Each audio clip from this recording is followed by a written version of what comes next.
मिनश्शैतानिर्रजीम बिस्मिल्लाहिर्रहमानिर्रहीम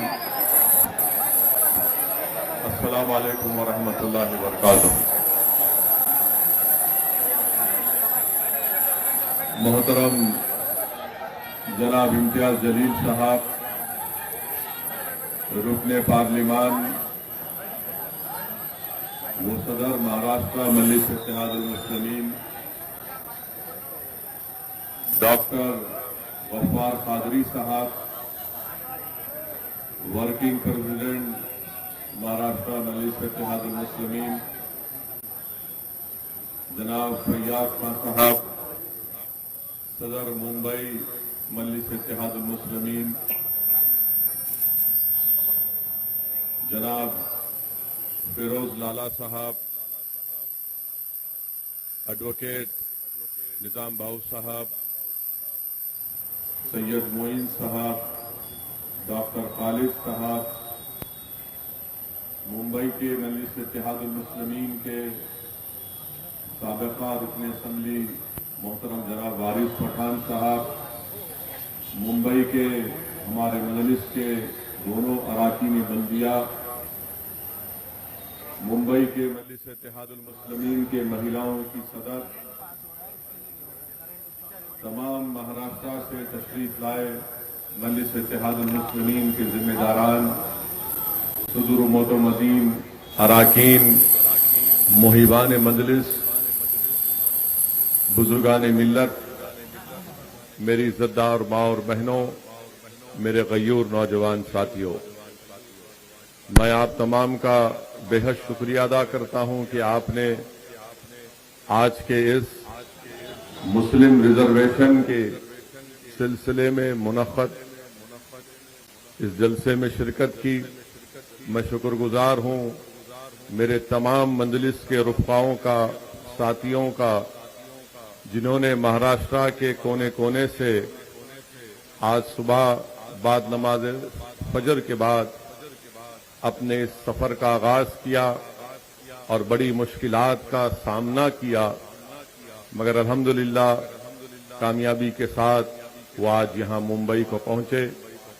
मैं शुक्रगुजार हूं डॉक्टर गफ्फार कादरी साहब का कि पिछले 4 दिन से वो मुंबई में क़याम करके इस जलसे की तैयारी के सिलसिले में बड़ी मेहनत की। मैं मुबारकबाद देता हूं मोहतरम जनाब इम्तियाज जलील साहब को और हमारे धुलिया के मजलिस के रुकन असम्बली जनाब फारूक शाह साहब को कि इन सब ने मेहनत की आज के जलसे को कामयाब करने के लिए। और मैं अपने तमाम मजलिस के रुफ़क़ाओं से ये बात बताना शुरुआत में जरूरी समझता हूं कि अगर हम मिलकर काम करेंगे तो ऐसा कोई काम नहीं है, ऐसी कोई मंजिल नहीं है जो हम उसको हासिल नहीं कर सकेंगे। अगर हमारा टीम वर्क जारी रहेगा तो इंशाअल्लाह ताला हम महाराष्ट्र के कोने कोने तक मजलिस इत्तेहादुल मुस्लिमीन के कामयाबी के परचम लहराएंगे। अगर हम मिलकर काम करेंगे, टीम वर्क के साथ काम करेंगे तो कामयाबियां हमारे कदम को चूमेगी। अगर हम अपनी इनफरादियत को फरोग देंगे, अगर हम अपनी इनफरादी मकबूलियत को जमात की मजबूती पर तरजीह देंगे तो फिर हो सकता है कि इनफरादी तौर पर मकबूलियत मिल जाए मगर जमात को कामयाबी हासिल नहीं होगी। जमात को कामयाबी इज्तिमाइयत से हासिल होती है। जो लोग इनफरादियत पर कामयाबियां हासिल करते हैं वो कामयाबी ज्यादा दिन तक नहीं चलती, वो कामयाबी जल्द से जल्द खत्म हो जाती है। मगर जिस काम और जिस तंजीम में इज्तिमाइयत से काम होता है वो सुबह क़यामत तक कायम रहेगी, उसमें लोग जुड़ते रहेंगे। तो अल्हम्दुलिल्लाह आज मजलिस इत्तेहादुल मुस्लिमीन ने जो टीम वर्क और जो इज्तिमाइयत का सबूत दिया, इंशाअल्लाह ताला मुझे यकीन है कि इसी तरीके से हम लोग आगे बढ़ते रहेंगे। मैं हमारे शोलापुर के हमारे नौजवान भाई फारूक का भी जिक्र, फारूक शाब्दी का भी जिक्र करना जरूरी समझता हूं। और जिन जिम्मेदारों का मैंने जिक्र नहीं किया, इसका यह हरगिज मतलब नहीं है कि मेरे दिल में उनके लिए मोहब्बत नहीं है, बल्कि जिनका नाम नहीं लिया गया है मैं उनको अपनी आंखों पर रखता हूं। और जिनका नाम लिया गया है उनका इम्तिहान अब शुरू होगा। तो जिन का नाम लिया गया है उन सब का इम्तिहान अब शुरू होगा। और अगर वो इज्तिमाइयत और टीम वर्क के साथ करेंगे तो यकीनन इम्तिहान में कामयाबी मिलेगी।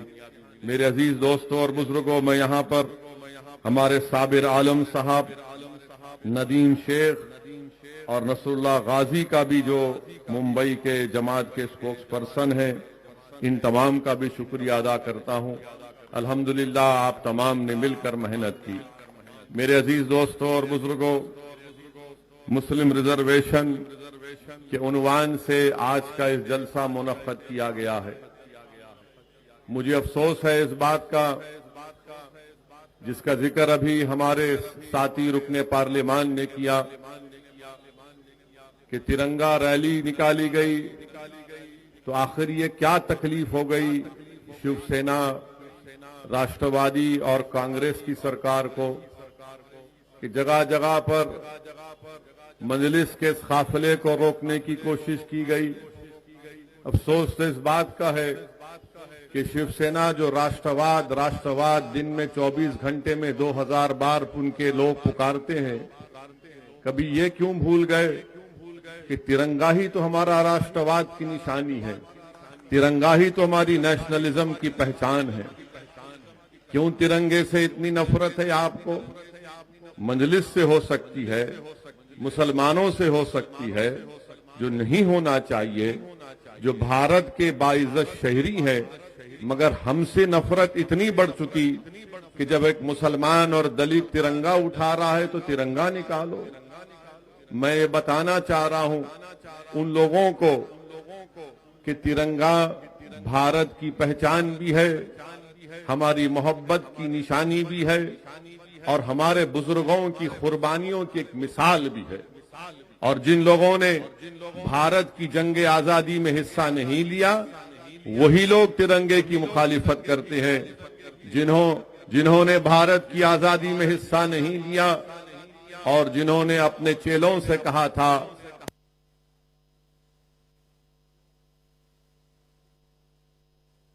मगर मुल्क की तारीख गवाह है कि क्विट इंडिया मूवमेंट का अगर नारा किसी ने मुंबई में दिया तो मुसलमान था।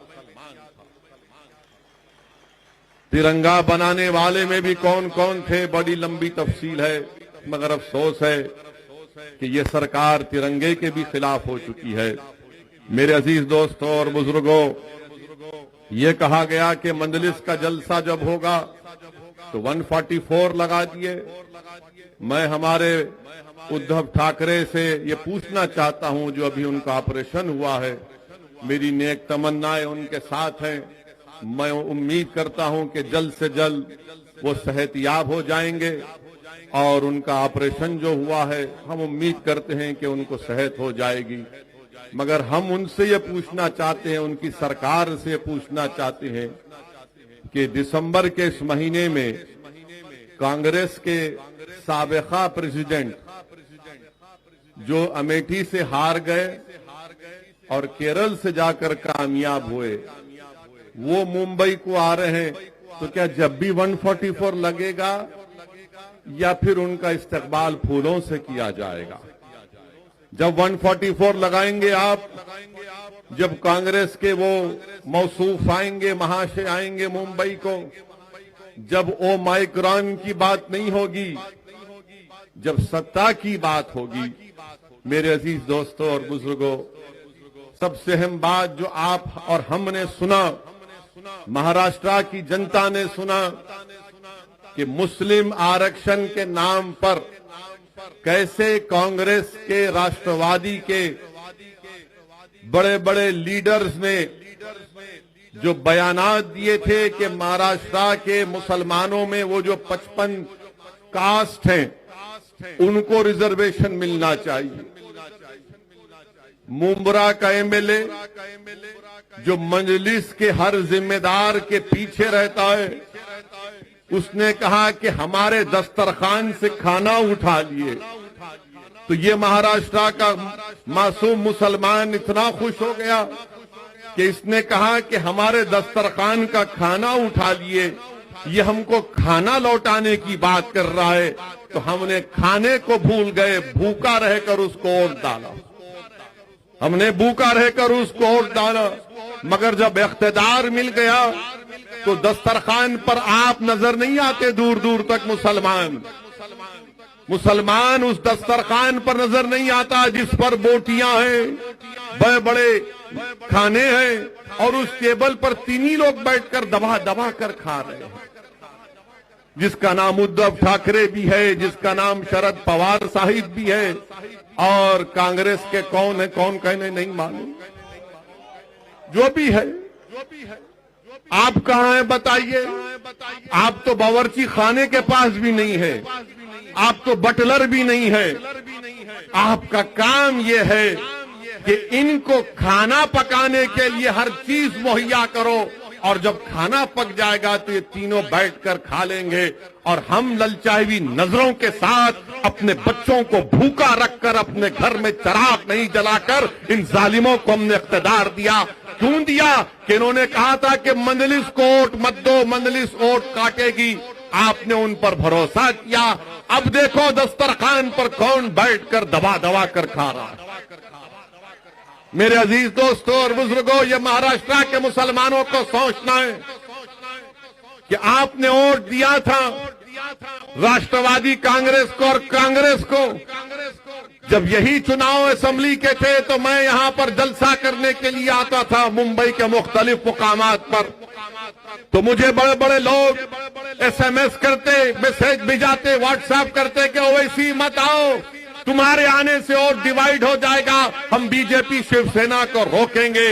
मैं पुकारता रहा और कहता रहा कि देखो, बीजेपी शिवसेना को तुम नहीं रोकोगे, ये इख्तिदार में आएंगे, यही कांग्रेस और राष्ट्रवादी आपको धोखा देंगे।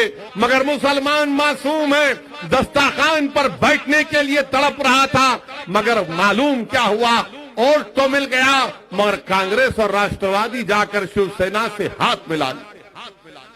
रिजर्वेशन कहां गया बताइए आप? मंजलिस को वोट नहीं दिया गया। मैं इकरार करता हूं आपके फैसले का, उसकी इज्जत भी करता हूं।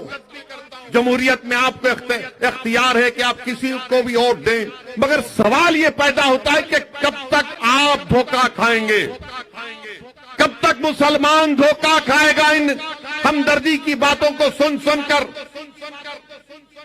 मैं तो ये समझ रहा था कि मुंबई की सड़कों पर शहादत बाबरी मस्जिद के बाद जो खून की होली खेली गई तो आपकी आंख खोल देंगे। मैं तो ये समझ रहा था कि एक सियासी शऊर बेदार हो जाएगा और उन लोगों पर भरोसा नहीं किया जाएगा जिन्होंने हमारे नौजवानों के मुस्तकबिल को टाडा लगाकर जेलों में सड़ा सड़ा कर उनकी नौजवानी को बर्बाद कर दिया। मगर आप भूल गए।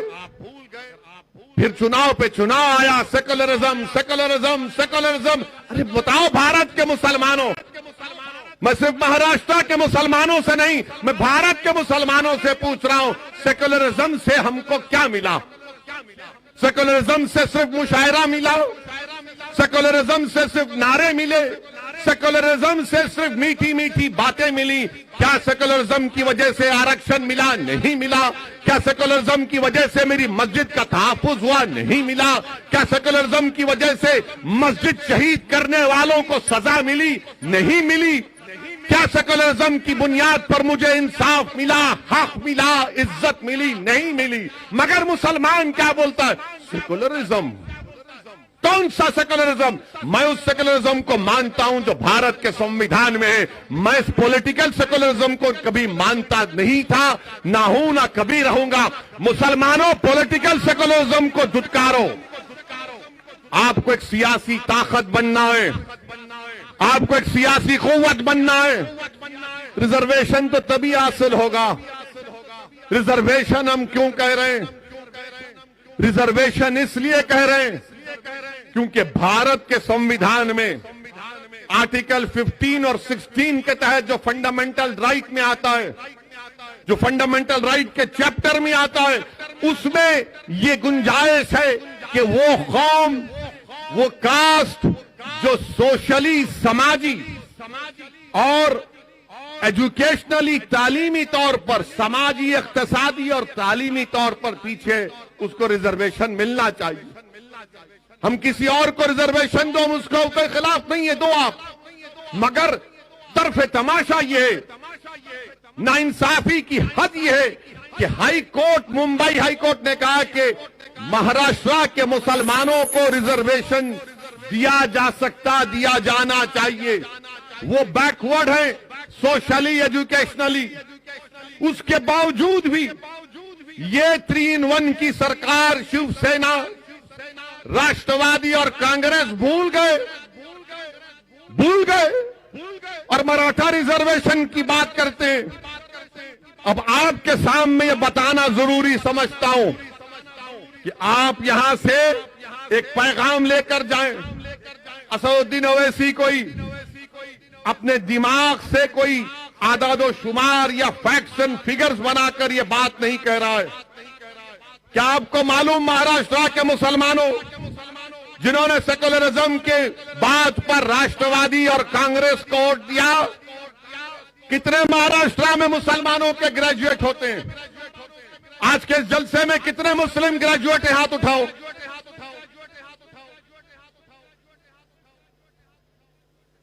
30 भी नहीं है। इतना बड़ा जलसा और 30 ग्रेजुएट नहीं है। आप सोचो फिर। गवर्नमेंट का डेटा कहता है कि महाराष्ट्र में ग्रेजुएट मुसलमान खाली 4.9,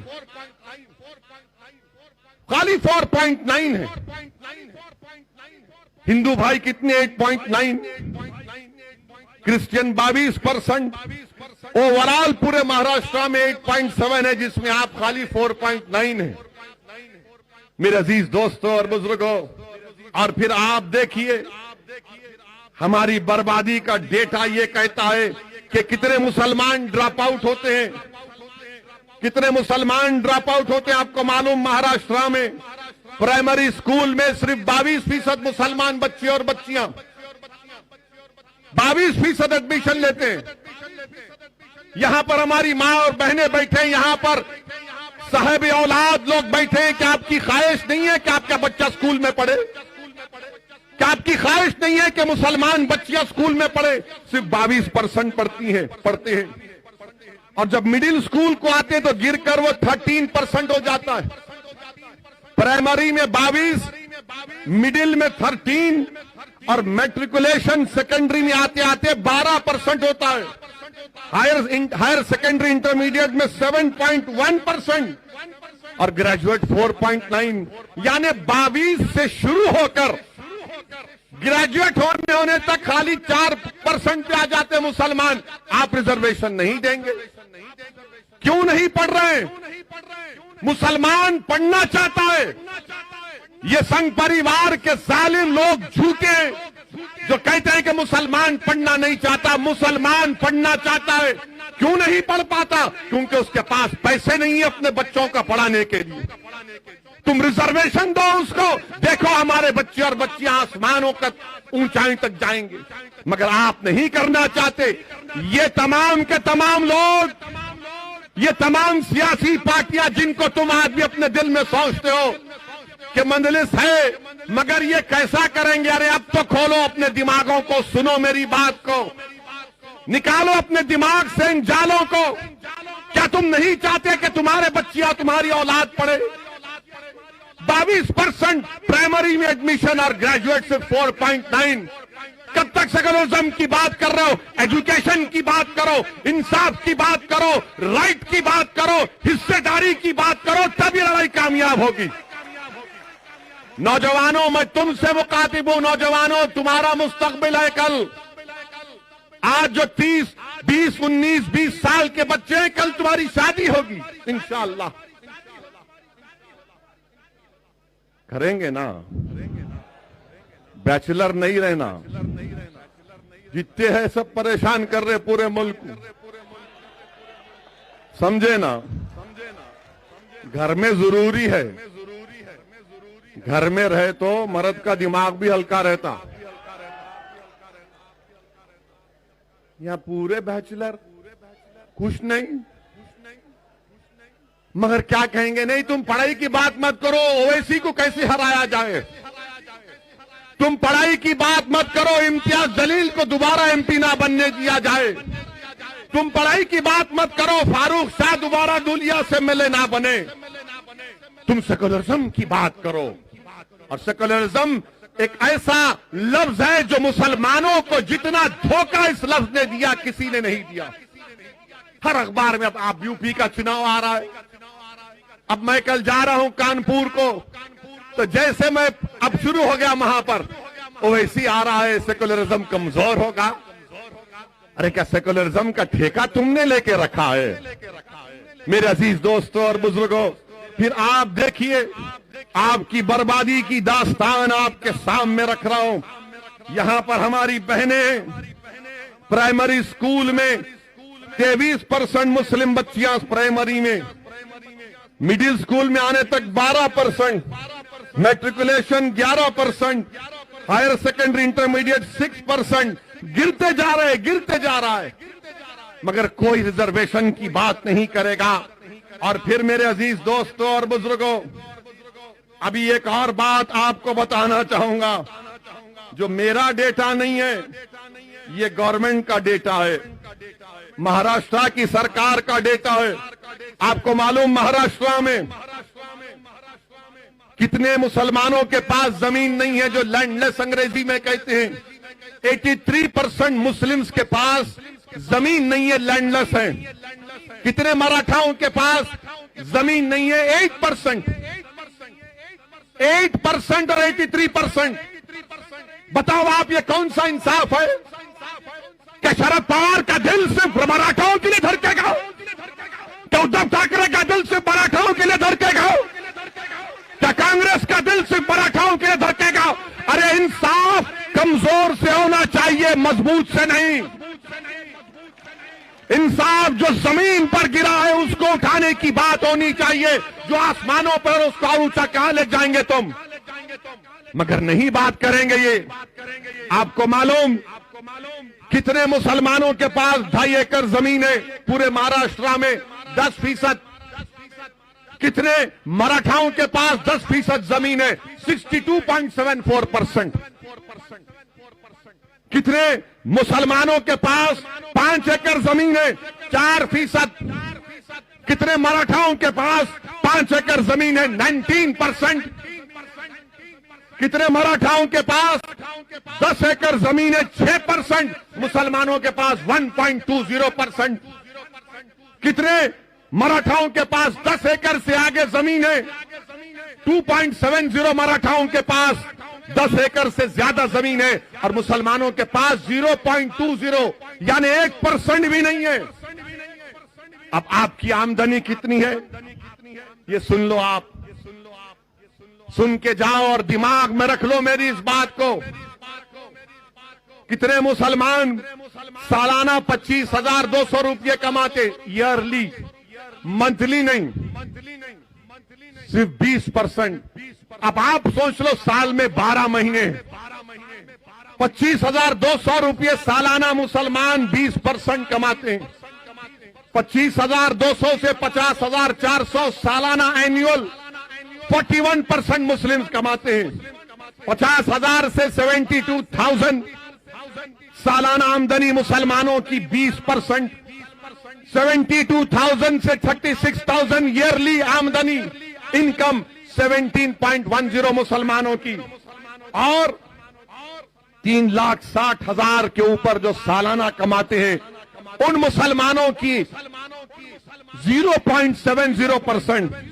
अब आप आओ मराठाओं के बारे में, इनकी आमदनी का जिक्र भी आपके सामने कर देता हूं। और ये मीडिया वाले बैठे हैं, यकीनन इनको तकलीफ हो रही होगी दिल से कि ये क्या बात कर रहा है। मैं अंदर की बात कर रहा हूं जो अब तक आपने बाहर नहीं लाई थी। मैं आपने अंदर की बात नहीं लाई, मैं कर रहा। आप सुनिए, मराठाओं में 24,000 जो सालाना आमदनी है वो 22%। मुसलमान में 25,000 जिसकी सालाना आमदनी है वो 20%। मराठाओं में 24,000 से 50,000 ईयरली इनकम कितनी लोगों की? 22%। 50,000 से 1 लाख 19%। और हमारे पास 50,000 से 72,000 ओनली 20%। 1 लाख से 4 लाख 8% मराठाओं की आमदनी है, या 72,000 से 3,60,000 ओनली 17%। मेरे भाई अब आप बताइए, अच्छा फिर अब आप आ जाइए कि जो सोर्स ऑफ बोरोइंग है, मराठाओं को बैंक से 40% लोन मिलता है, मुसलमानों को बैंक और कोऑपरेटिव मिलाकर 5.8, कोऑपरेटिव सोसाइटी से मराठाओं को 39% मिलता है, मुसलमानों को क्रेडिट सोसाइटी से 2.6, ये प्राइवेट मनी लेंडर से मराठाओं को 14%, मुसलमानों को 4%, रिश्तेदारों से सबसे ज्यादा मुसलमानों को लोन मिलता है 17%, प्राइवेट बैंक से मराठाओं को 2.14% मिलता है, और मुसलमानों को प्राइवेट बैंक से कुछ नहीं मिलता, डेटा ही नहीं है। अब आप आ जाइए कि आईएएस ऑफिसर कितने मराठाओं के? 15.52%। मुसलमानों के कितने हैं? कितने आईएएस ऑफिसर है महाराष्ट्र में मुसलमानों? कितने? एक भी नहीं है। एक भी नहीं है। आईपीएस ऑफिसर 28% मराठा है। कितने मुसलमान है? 1.97%। और वो जो 1.97% है वही मंजलिस को बोलते हैं बी टीम है, इन्हें ऐसा करता, इन्हें वोट काटता। अरे तुम किसको खुश कर रहे? तुम किसको खुश कर रहे? जिन्होंने बर्बाद कर दिया हमको, तुम उनकी तारीफ में लगे हो। और आईएफएस ऑफिसर 18% मराठा है। मंत्रालय में कितने मराठा हैं? 16.17%। मुसलमान कितने हैं? 0। मेरे अजीज दोस्तों और बुजुर्गों, ये मुसलमानों की बर्बादी की दास्तान आपके सामने रख रहा हूं। अब कोई कहेगा तुम घर की बात नहीं किए, तो कच्चे घरों में सबसे ज्यादा रहने वाले मुसलमान 67%, सेमी पक्का घरों में रहने वाले मुसलमान, और रेंटेड घरों में रहने वाले कौन? मुसलमान। एक कमरे में अगर 4 लोग रहते हैं तो सबसे ज्यादा कौन है? मुसलमान। एक कमरे में, 2 कमरे में 48% मराठा रहते हैं, मुसलमान का डेटा नहीं है। 3 कमरे में मुसलमान का डेटा नहीं है। 5 से ज्यादा कमरे में मुसलमान का डेटा नहीं है। अच्छा, टॉयलेट फैसिलिटी, बैतुल खला 35% मुसलमान के पास, मराठाओं के पास 76%। आप बताइए ये क्या हो रहा है? फिर इसकी बात ना कोई एनसीपी करेगी, ना राष्ट्रवादी करेगी, ना कांग्रेस करेगी। क्यों नहीं करेंगे? जब पार्लियामेंट में बिल लाया गया कि रिजर्वेशन का इख्तियार रियासत की बीसी कमीशन को मिले, सब महाराष्ट्र के जितने एमपीज थे सब मराठा रिजर्वेशन की बात करे। अगर किसी ने उठकर मुस्लिम आरक्षण की बात की तो जमात का नाम मजलिस इत्तेहादुल मुस्लिमीन था। हमने उठाया इसको और सब लोग देख रहे थे, शिवसेना के लोग, राष्ट्रवादी के लोग, कांग्रेस के लोग देख रहे थे। मेरे अजीज दोस्तों और बुजुर्गों, ये हमारी बर्बादी की दास्तान है। फैक्ट्स एंड फिगर्स आपके सामने रखा हूं। मेरी आपसे गुजारिश है कि हमको इस लड़ाई को जारी रखना है। ये जिन लोगों को आपने सुना, ये तमाम के तमाम सिर्फ धोखा देती आए हैं। मजलिस जहां भी इलेक्शन लड़ती है, इनको एक तकलीफ हो जाती है कि वोट कटेंगे। अरे वोट कटे ना तो फिर तुमने शिवसेना को क्यों अपने पास बिठा लिया? क्या शिवसेना सेक्युलर है?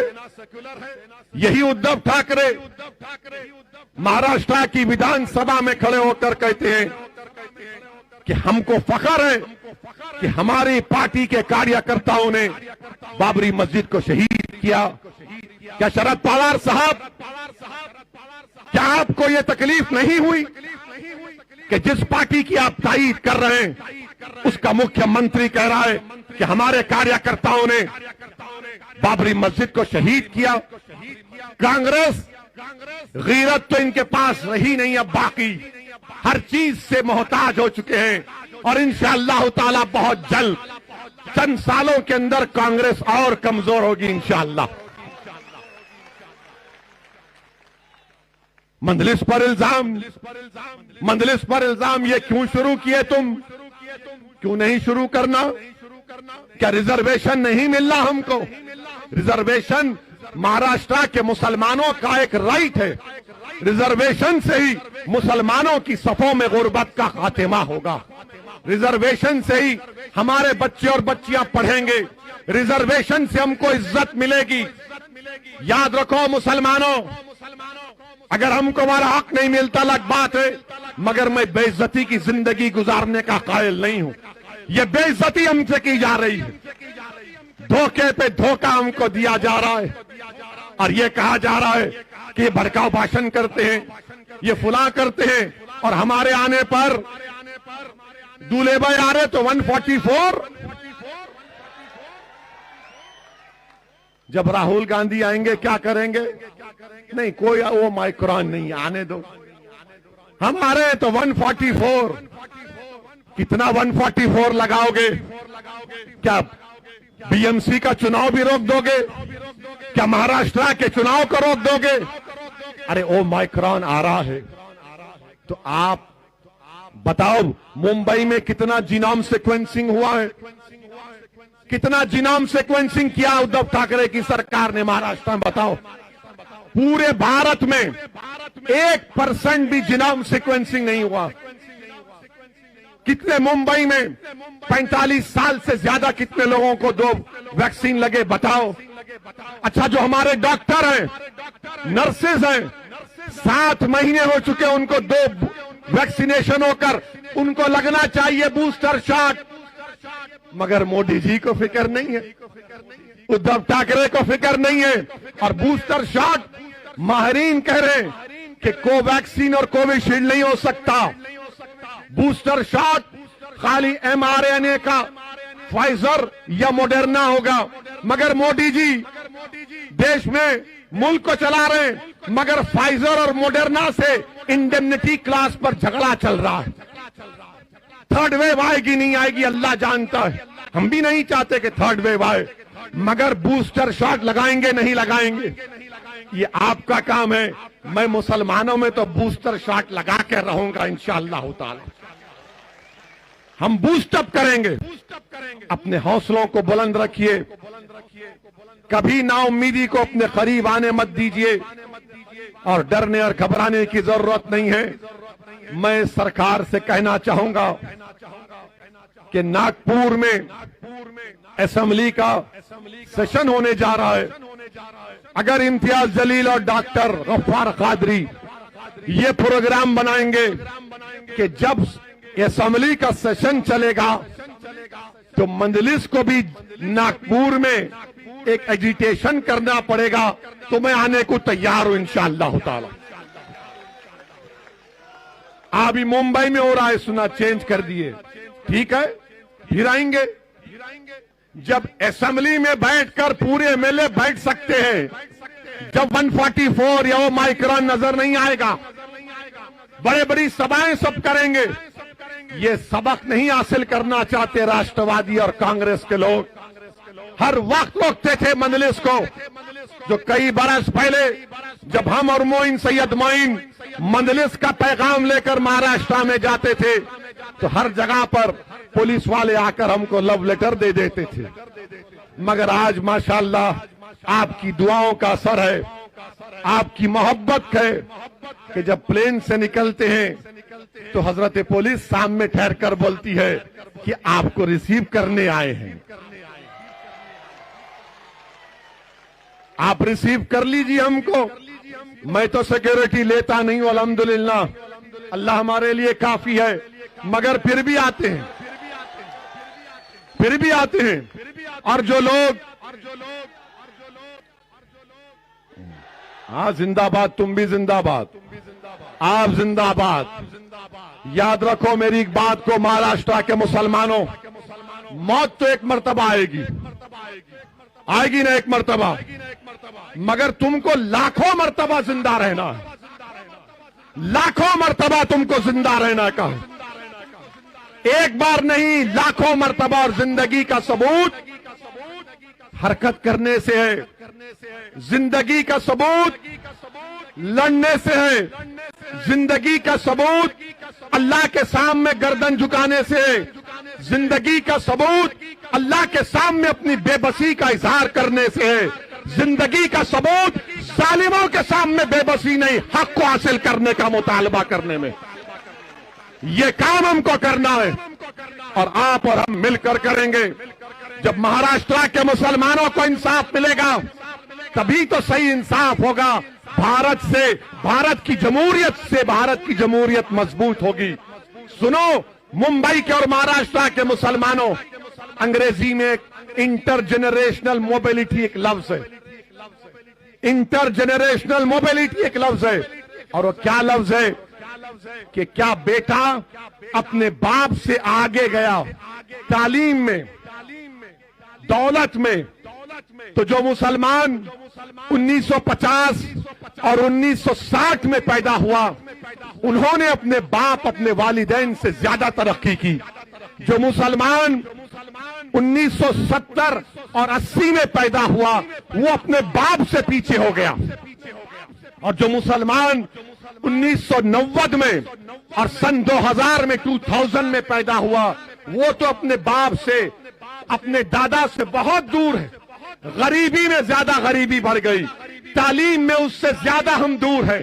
बताओ, दलितों में, आदिवासियों में, अपर कास्ट में, हिंदू भाइयों में, क्रिश्चियनों में, जैन में, इन सब में तरक्की हुई है क्या? उनका बेटा अपने बाप से आगे निकल गया और अगर कोई नहीं निकला तो मुसलमान है। आपको मालूम, महाराष्ट्र में हमारे दलित भाइयों से मुसलमान एजुकेशनल अटेनमेंट में कितना पीछे? 11%। 11% है। यही जब पढ़ता हूं तो जबान में कड़वाहट पैदा हो जाती है, तकलीफ होती है, गुस्सा आता है कि आखिर हमको क्यों पीछे छोड़ दिया जा रहा है।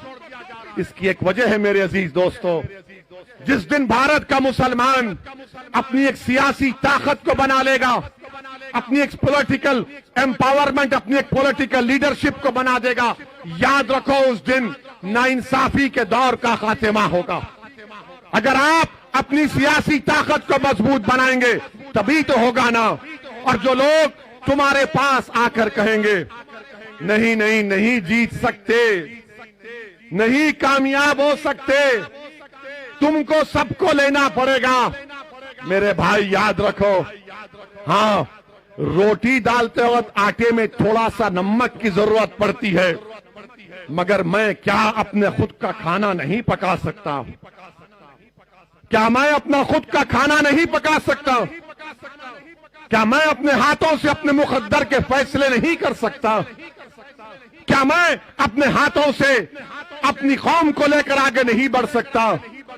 यही बात कई लोगों ने इम्तियाज जलील से कही थी और इम्तियाज जलील ने सारी दुनिया को बता दिया कि मुसलमानों में अगर हौसला और अज़म होगा तो तकदीर भी उसका साथ देती है।